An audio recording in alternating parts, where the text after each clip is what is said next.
Hi friends, ആദി ഷൈനൽ kitchen റെസിപ്പിയിലേക്ക് എല്ലാവർക്കും സ്വാഗതം. കുറച്ച് നാളുകൾക്ക് ശേഷം ഞാൻ ഇച്ചിരി ചോളപ്പൊടി കിട്ടി. അത് വെച്ചിട്ട് നമ്മൾ ഇന്ന് ഒരു പുട്ടുണ്ടാക്കാൻ പോവാണ്. അപ്പൊ ഇതിനെ ഞാൻ ചോളപ്പൊടിനെ ഇച്ചിരി വെള്ളം ഉപ്പും ഇട്ട് ഇച്ചിരി വെള്ളമൊക്കെ എടുത്ത് ഇതെന്തെങ്കിലും നനച്ച് വെച്ചിട്ടുണ്ട്. ഇങ്ങനെ പിടിച്ചു കഴിഞ്ഞാൽ കണ്ട എനിക്ക് ഇതുപോലത്തെ രീതിയിൽ, പക്ഷെ എന്നാലും അങ്ങനെ ഇരിക്കുകയാണെങ്കിലും ഇത് കണ്ടോ നല്ല ഒട്ടി പിടിക്കാത്ത രീതിയിൽ നല്ല ഇതുപോലെ കിടക്കും, പൊടി പോലെ കിടക്കും. ഇങ്ങനെ എടുത്തു വെച്ചിട്ടുണ്ട്. എന്നിട്ട് ഞാനിവിടെ ഇനി തേങ്ങയും തിരുമ്മി വെച്ചിട്ടുണ്ട്. ഓക്കെ, എന്നിട്ട് ഇനി നമുക്ക് ഇതിനെ എന്താ ചെയ്യുക, പുട്ടുണ്ടാക്കാം. ഓക്കെ, അപ്പൊ ഞാനിത് ഇങ്ങനത്തെ ഇതാണ്. അപ്പൊ ഇതിനെ കുക്കറിന്റെ മേളിൽ വെച്ചിട്ട് ഉണ്ടാക്കാന്ന് വിചാരിച്ചിട്ടാണ്. അപ്പൊ നമുക്ക് ഇതിനകത്തോട്ട് നമുക്ക് കോരിയിടാം. ഓക്കെ, അപ്പൊ ഇതിനകത്ത് ഞാൻ ചോളപ്പൊടി ആദ്യം ഇട്ടു, പിന്നെ തേങ്ങ ഇട്ടു, അങ്ങനെ 3 ലെയറാക്കി എടുത്തു വെച്ചിട്ടുണ്ട്. ഇനി ഞാനിതിനെ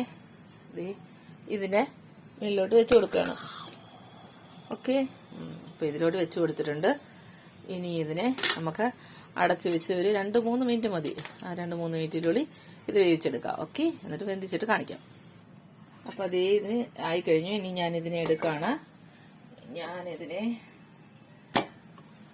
നമ്മുടെ പുട്ടിങ്ങനെ ഇരിപ്പുണ്ട്. ഇനി ഇതിനെ മറിച്ചിടാമേ, ഒരു പാത്രത്തിലേക്ക് ആക്കാം.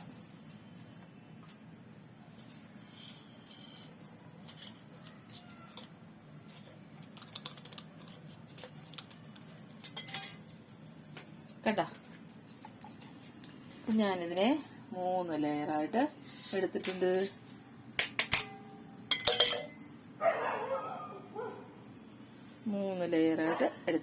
പുട്ടിനെ നല്ല സൂപ്പർ പുട്ടായിട്ട് വന്നിട്ടുണ്ട്. ഓക്കെ, അപ്പൊ എന്റെ ഇത് 3 ലെയറായിട്ടുള്ള പുട്ടായി. അപ്പൊ നിങ്ങൾക്ക് എല്ലാവർക്കും ഇത് ഇഷ്ടമായെങ്കിൽ നിങ്ങളും വീട്ടിൽ ചോളപ്പൊടി വാങ്ങിച്ചിട്ട് നിങ്ങളും ഉണ്ടാക്കി നോക്കൂ, എന്നിട്ട് കമന്റ് അറിയിക്കൂ. ഓക്കെ, അപ്പൊ വീണ്ടും കാണാം. Okay, bye bye.